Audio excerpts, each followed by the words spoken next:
যৌবন তখন গরম ছিল, তো মনে করেছিলাম এই লাল পতাকা দিয়ে শ্রমিক শ্রেণীর মেহনতি মানুষের মুক্তি হবে। তারেক ভাই স্লোগান দিয়ে নতুন করে বাংলাদেশে নতুন ফ্যাসিজম আনার আয়োজন চলছে। আল্লাহর দোহাই লাগে এসব ফুলঝুরি লাল পতাকাকে আপনারা দুই একটা সিটের কাছে বিক্রি করে দিবেন না। ৭১-এর পরে যারা সত্যিকার মুক্তিযোদ্ধা ছিলেন, যারা সত্যিকার অর্থে সাম্য, মানবিক মর্যাদা, ন্যায় বিচার চেয়েছিলেন, তাদেরকে এক পাশ কেটিয়ে নতুন কিছু কম্বল চোর আবিষ্কার হয়েছিল, চোর বাটপার আবিষ্কার হয়েছিল, যারা মুজিব ভাই বলে সারাদিন মুখে ফেনা তুলেছিল, তারা বাংলাদেশটা একটা ফ্যাসিজমের দিকে নিয়ে গিয়েছিল। আর এখন নতুন করে ২৪শে জুলাই শহীদদের রক্তের উপরে দাঁড়িয়ে তারেক ভাই স্লোগান দিয়ে নতুন করে বাংলাদেশে নতুন ফ্যাসিজম আনার আয়োজন চলছে। আমরা তাদেরকে সতর্ক করছি, ভুলেও এই ধরনের পদক্ষেপ নেবেন না, কারণ ইতিহাসে এই ধরনের যারা পদক্ষেপ নিয়েছিল তারা এখন ভারতে, কলকাতার অলিতে গলিতে না খেয়ে বেড়াচ্ছে। তাদের পরিণতিও আপনাদের হবে ইনশাআল্লাহ। এটা ভালো করে আপনাদের উপলব্ধি করতে হবে, কারণ ওই সময়ে যারা ছিলেন সেখানে তাদেরকে একচেটিয়া হলো একটি পক্ষ তাদেরকে সহযোগিতা জুগিয়েছিল, কিন্তু বর্তমান জেনারেশনের যারা রয়েছে, জেনজি জেনারেশন, তারা যেমন আপনাদেরকে আদর করতে জানে, সোহাগ করতে জানে, তেমনি আপনারা যখন কোনো ভুল পদ্ধতি নিবেন তখন আপনাদেরকে সংশোধনের পদ্ধতিটাও আমরা জানি। আপনারা জানেন যে সংস্কার কমিশনের যে কমিটিগুলো গঠন হয়েছিল, এর মধ্যে অন্যতম একটি কমিটি ছিল হলো শ্রম কমিশন।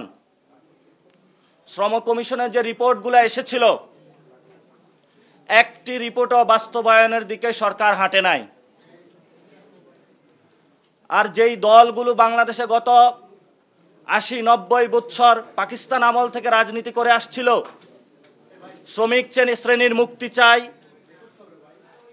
শ্রমিক শ্রেণীর বিপ্লবের কথা বলে এসেছিল, তারা ঐক্যমত কমিশনে গিয়ে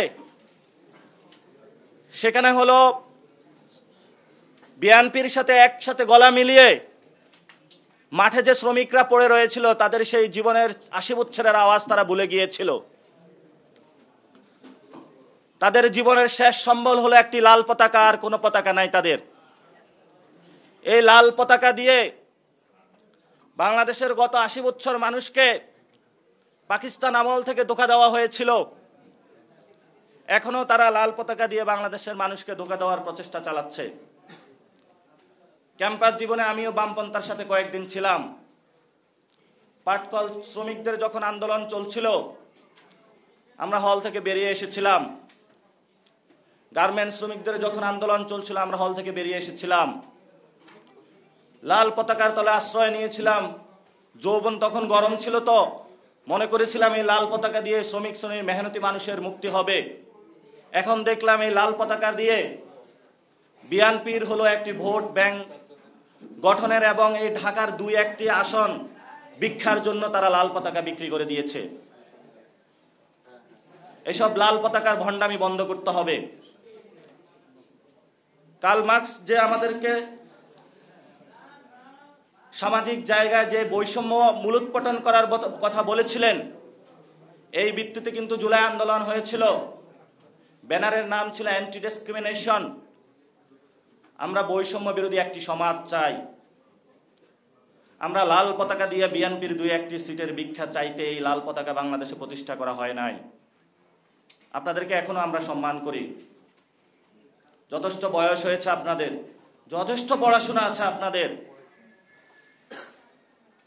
রাশিয়া, চায়না থেকে শুরু করে কিউবা থেকে সকল বিপ্লবের ফুলঝুরি আপনাদের মুখস্থ।